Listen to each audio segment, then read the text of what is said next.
Coastal places जैसे कि मुंबई, कोलकाता, यहाँ पे जो क्लाइमेट होता है ना, ये मॉडरेट क्लाइमेट होता है, neither too hot nor too cold. Moderate मतलब हुआ ना ज़्यादा ठंडा ना ज़्यादा गर्म आपको लगेगा, मॉडरेट बीच का climate. So being on the coast these places are very humid, और यहाँ पे आपको काफ़ी ह्यूमिडिटी मिलेगी, वेरी ह्यूमिड। क्योंकि ये ह्यूमिड क्यों है? Because they are very near to sea, समुद्र के बहुत नज़दीक होने के कारण से यहाँ पे ह्यूमिडिटी आपको ज़्यादा देखने को मिलेगी। चलिए अब आगे देखते हैं। मौसिन राम, मौसिन राम जो है ना, ये एक प्लेस है इन मेघालय, मेघालय में है एक जगह। यहाँ पर सबसे ज़्यादा वर्ल्ड्स हाईएस्ट, ये ध्यान रखिएगा, वर्ल्ड्स हाईएस्ट रेनफॉल कहाँ होता है हमारा? मौसिन राम इन मेघालय। यहाँ पे हमारा वर्ल्ड्स हाईएस्ट रेनफॉल देखने को मिलता है, वर्ल्ड का, not only India. While in a particular year, किसी एक साल की बात करें तो जैसलमेर, बीकानेर, ये सब जो जगह है ना, इसमें हमको हो सकता है कि किसी साल में it might not rain at all, मतलब हमें पूरा साल जो है बारिश देखने को ना मिले। और एक मौसिन राम जगह है जहाँ पे डेली बारिश होते रहता है, जिसके कारण ये वर्ल्ड्स हाईएस्ट रेनफॉल यहाँ पे रिकॉर्ड किया जाता है, और वो हमारे इंडिया में है। तो देखा आपने क्लाइमेट के बारे में। अब आते हैं हम लोग नेचुरल वेजिटेशन टॉपिक पे। देयर आर स्मॉल प्लांट्स, बहुत छोटे छोटे पौधे, जिसको हम लोग कहते हैं बुशेस। छोटे छोटे पौधे जो होते हैं उसको क्या कहते हैं हम लोग? बुशेस। ओके, बुशेस, झाड़ियाँ। एंड एक दूसरा होता है श्रब्स, उससे बड़े, कैक्टस, फ्लावरिंग प्लांट्स, उससे बड़े हुए, तो उनको हम क्या कहेंगे? दे कम अंडर श्रब्स कैटेगरी। सबसे छोटे क्या हो गए? बुशेस। ठीक है, चलिए। और उसके बाद फिर प्लांट्स, मतलब ट्रीज, ये सब बड़े बड़े पौधे आते हैं। Besides there are many tall trees with many branches and leaves, जैसे कि neem, mango tree, neem tree, और some which stand with a few leaves, और कुछ ऐसे हैं जिनमें बहुत कम पत्ते होते हैं, जैसे कि पाम ट्री, जैसे कि पाम ट्री। ओके, हमने देखा बुशेस, श्रब्स,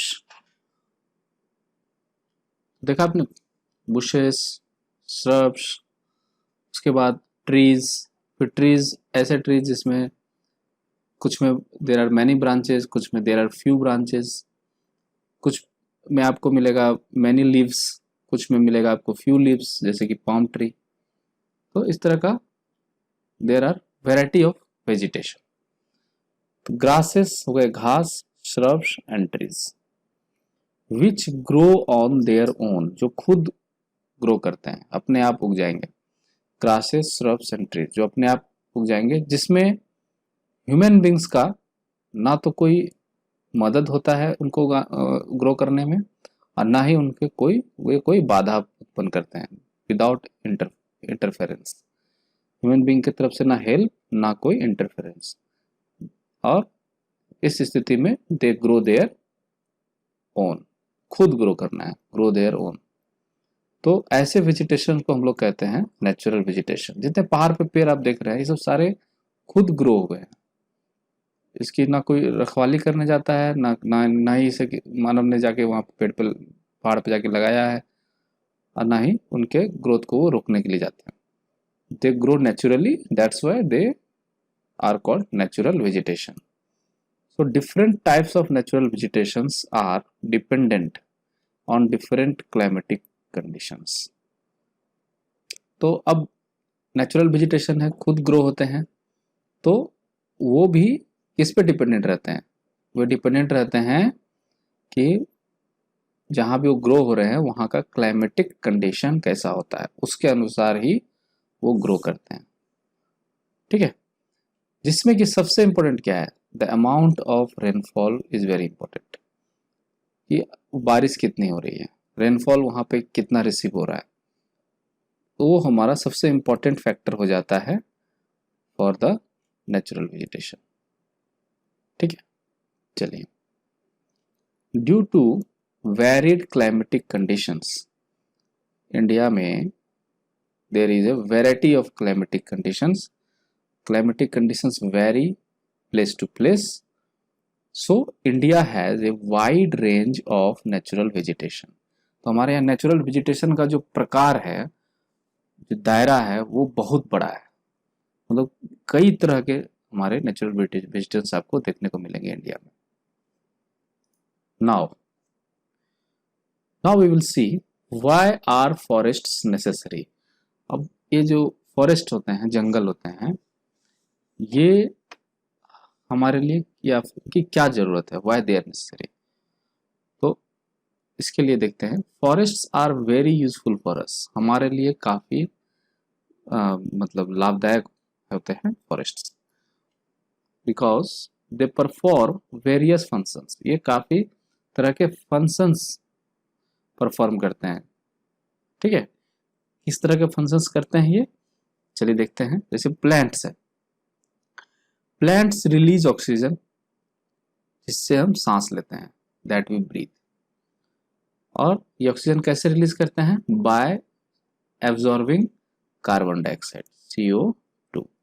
CO2 को एब्जॉर्ब करते हैं, CO2 को ये अपने अंदर एब्जॉर्ब करेंगे, और O2 ऑक्सीजन को ये एटमॉस्फेयर में रिलीज कर देते हैं, और ये हम ब्रीथ करते हैं। तो this function is dependent on plants and trees, means vegetation means forests। Okay, चलिए। और क्या होता है, the roots of plants bind the soil, जो जड़ें होती है ना, किसी पेड़ की जो जड़ें होती हैं, ये क्या करती हैं, ये जो सॉइल है इसको बांध के रखती हैं, बाइंड करके रखती है। ठीक है, तो इससे क्या होता है कि सॉइल इरोजन जो है ये कंट्रोल्ड रहता है, they prevent soil erosion, soil erosion को ये बचाता है। ठीक है, बांधे हुए रखते हैं मिट्टी को, तो मिट्टी they are not washed away. Good, okay. Forests provide us, और फॉरेस्ट से हमें क्या क्या मिलता है, देखिए सबसे इंपॉर्टेंट चीज, इससे हमें लकड़ी मिलती है, टिम्बर।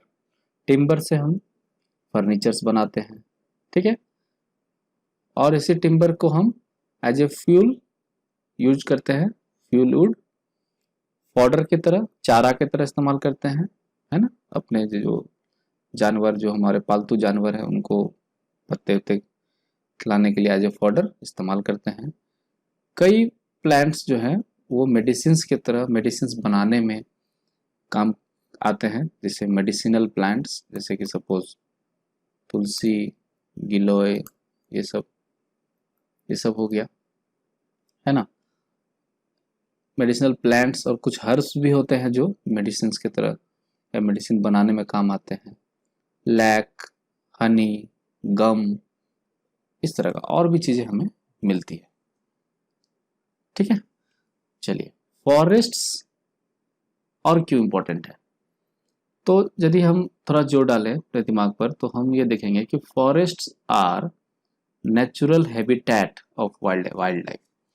जंगली जानवर या जंगल में रहने वाले जानवर, उनके लिए तो ये घर है ना, नेचुरल हैबिटेट, मतलब इन्होंने बनाया नहीं है, that is not made by them, but it is natural habitat की तरह होते हैं forests for all types of wild life.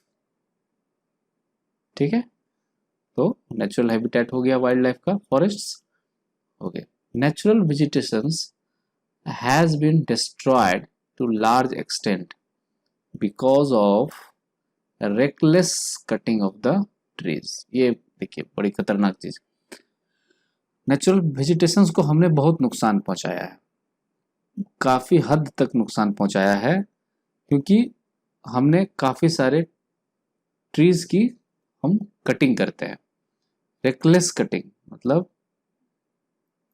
बिना सोचे समझे, है ना, अंधाधुंध हम ट्रीज की कटिंग कर देते हैं, जिससे हमारा नेचुरल वेजिटेशन जो है वो काफ़ी डिस्ट्रॉयड हो जाता है, डिस्ट्रक्शन क्रिएट कर देते हैं नेचुरल वेजिटेशन का, destroyed to a large extent.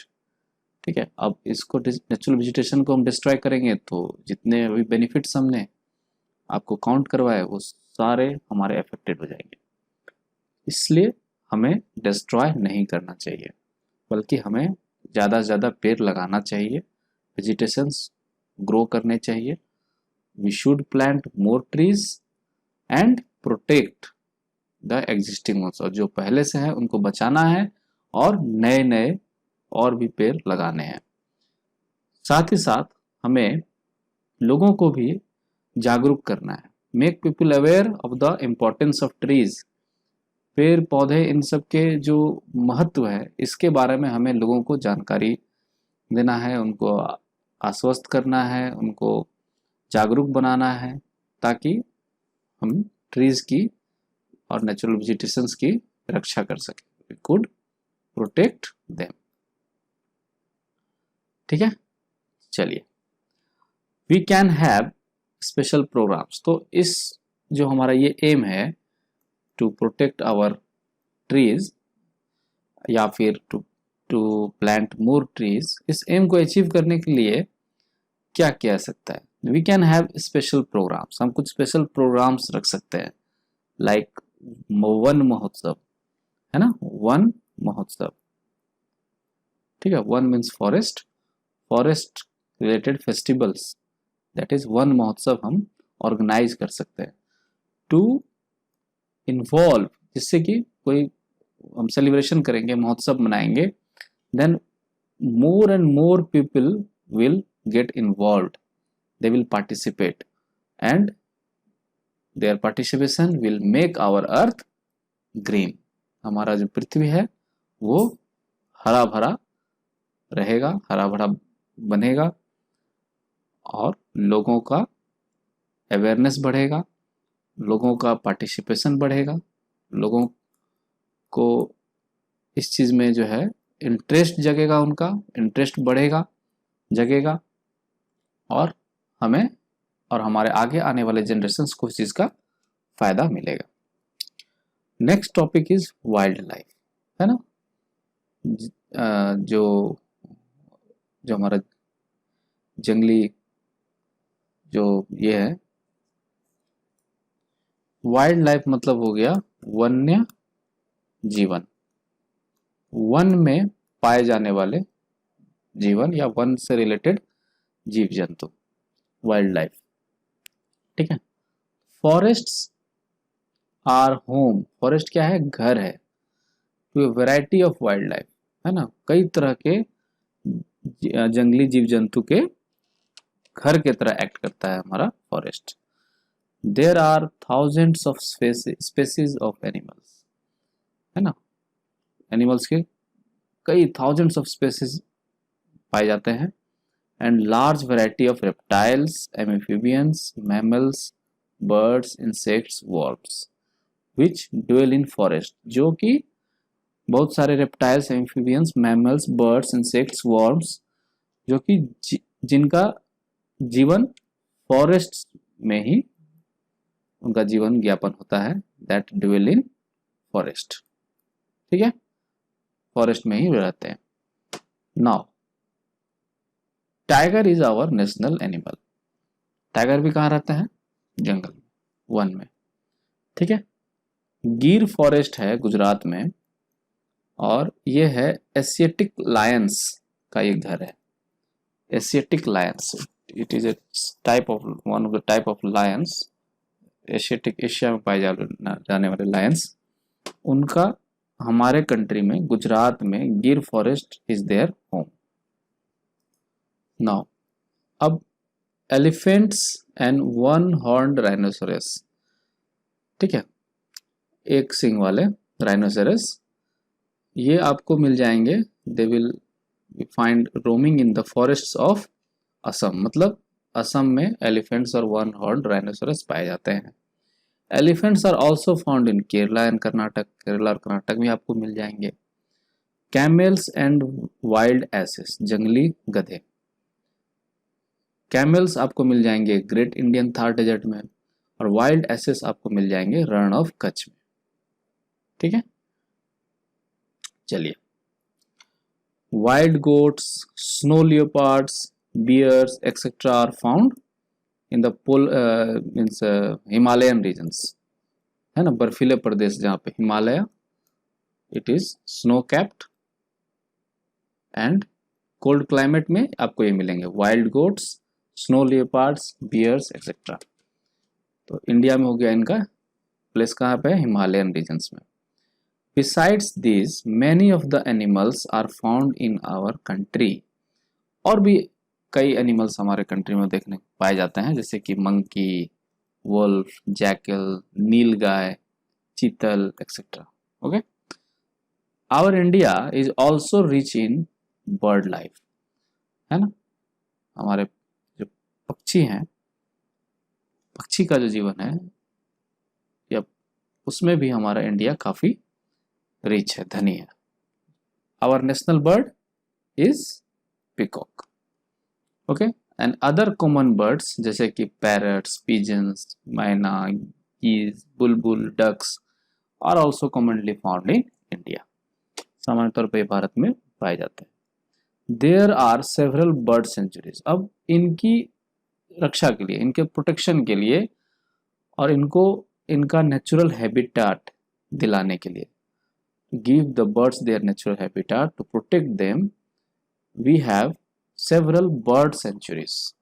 Bird sanctuaries बनाए जाते हैं, वहाँ इनको उनकी रक्षा की जाती है, उनको जो है पाला जाता है।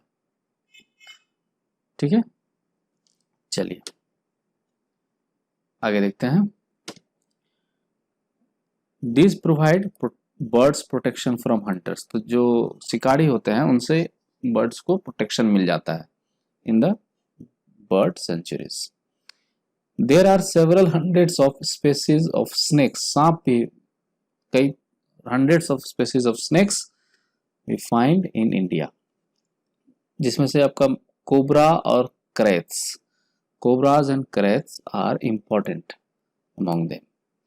Due to cutting of forests and hunting, several species of wildlife of India, several species of wildlife of India are declining rapidly, क्योंकि जो हम काफ़ी जंगल को साफ कर रहे हैं, काट रहे हैं, शिकारी और काफ़ी जो एनिमल्स हैं उनका हम शिकार कर रहे हैं, हंटिंग कर रहे हैं, तो इस वजह से हमारे यहाँ इंडिया में जो इनकी जो स्पेसीज है ऑफ वाइल्ड लाइफ, ये काफ़ी रैपिडली डिक्लाइन कर रही है ना, तो हमें ऐसा नहीं करना चाहिए। Many species have already become extinct, और कई ऐसे स्पेसीज हैं जो कि विलुप्त हो चुके हैं, एक्सटिंक्ट हो चुके हैं, they have already become extinct, जो कि बहुत ही चिंता का विषय है। So in order to protect them, इनको बचाने के लिए, इनकी रक्षा के लिए national parks, sanctuaries, biosphere reserves, इनकी स्थापना हुई, दे हैव बीन सेटअप। ठीक, नेशनल पार्क्स बनाए गए, सेंचुरीज बनाए गए, बायोस्फीयर रिजर्व्स बनाए, किसी तरह से इनको प्रोटेक्ट किया जाए फ्रॉम हंटिंग या from the effect of cutting of trees, है ना। So the government has also started, अब जैसे जो एक्सटिंक्ट होने के कगार पे हैं, जैसे टाइगर, तो इसके लिए प्रोजेक्ट टाइगर गवर्नमेंट ने स्टार्ट किया, एलिफेंट्स के लिए प्रोजेक्ट एलिफेंट स्टार्ट किया, है ना। तो इस तरह के प्रोजेक्ट्स भी सरकार चलाती है ताकि इनकी विशेष तौर पे इनकी रक्षा हो सके, to protect this animals. We can also contribute in conserving wild life, और वाइल्ड लाइफ के कंजर्वेशन के लिए हम भी अपना योगदान दे सकते हैं। वी कैन, कैसे, वी कैन रिफ्यूज, मतलब हम मना कर सकते हैं, टू बाय थिंग्स, उन चीज़ों को खरीदने से हम मना कर सकते हैं जो कि बनाए गए हैं, made from parts of the bodies of animals, animal के बॉडी पार्ट्स से बनाए हुए जो चीज़ें हमें खरीदने को मिल रही हैं उनको हम मना कर सकते हैं, उनका बहिष्कार कर सकते हैं। सच एज जैसे उनकी हड्डियों से बनाया जाता है, उनके सींग से, फर से, स्किन से, फेदर से काफ़ी खूबसूरत चीज़ें बनाई जाती हैं, but they are prepared at the cost of someone's life, at the cost of someone's life, which is very precious. So these are prepared at the cost of someone's life, which is very essential for our wildlife family. ठीक है, चलिए अब आगे बढ़ते हैं। So every year we observe wild life week, है ना, वन्य जीवन सप्ताह हम मनाते हैं, वाइल्ड लाइफ वीक, और ये मनाया जाता है फर्स्ट वीक ऑफ अक्टूबर। अक्टूबर का पहला वीक जो होता है वो वाइल्ड लाइफ वीक के तौर पर डिक्लेयर्ड है, और it creates awareness of conserving the habitats of the animal kingdom. तो एनिमल किंगडम के जो हैबिटेट्स हैं उनको कंजर्वेशन के लिए और लोगों को अवेयरनेस के लिए हम वन्य जीवन सप्ताह मनाते हैं, वाइल्ड लाइफ वीक। ठीक है, चलिए अब हम देखते हैं माइग्रेटरी बर्ड्स। माइग्रेटरी बर्ड्स क्या होते हैं कि ये एक जगह से दूसरे जगह चले जाते हैं, माइग्रेट कर जाते हैं from one place to another place, और हम कह सकते हैं कि one country to another country. ठीक है, सम बर्ड्स जैसे कि pintail duck, curlews, flamingo, osprey and little stint, ये माइग्रेटरी बर्ड्स हैं। They migrate to our country in winter season. ये जो ठंड के समय ये हमारे कंट्रीज में आ जाते हैं, माइग्रेट कर जाते हैं एवरी ईयर, हर साल। So they are called migratory birds. And the smallest migratory bird कौन है इसमें? लिटिल स्टिंट, इसलिए इसका नाम है लिटिल, छोटा। लिटिल स्टिंट, इसका जो वजन है ये होता है एज लो एज 15 ग्राम, सिर्फ 15 ग्राम वजन होता है। और ये कहाँ से माइग्रेट करते हैं? Little stint migrates from Arctic region से ट्रैवल करके 8000 किलोमीटर ट्रैवल करके ये हमारे कंट्री आते हैं। ये छोटी चिड़ी है, छोटी है, लेकिन उसके कर्तव्य बहुत बड़े हैं, है ना। स्मॉलेस्ट माइग्रेटरी बर्ड है स्टिल लिटिल स्टिंट, 15 ग्राम वजन है, बहुत हल्का है और बहुत दूर ट्रैवल कर लेती है। ठीक है, पोलर रीजन से हमारे कंट्री में आ जाती है। तो यहाँ पे हमारा ये चैप्टर ख़त्म होता है। होप कि आपको सभी चीज़ें समझ में आ गई होंगी अच्छी तरीके से। और यहाँ पे हमारा जो क्लास 6 का ज्योग्राफी है वो भी ख़त्म होता है, समाप्त हो गया। तो होप आपका मेरा ये वीडियो आपको अच्छा लगा होगा, तो इसे लाइक करेंगे, शेयर करेंगे, लाइक, शेयर एंड सब्सक्राइब करेंगे हमारे चैनल को, और बेल नोटिफिकेशन आइकन भी दबा दीजिएगा ताकि आगे आने वाले सभी वीडियोज़ आपको जल्दी मिल सकें। तब तक के लिए मिलते हैं अगले वीडियोज़ में। तब तक के लिए bye, have a nice day, take care.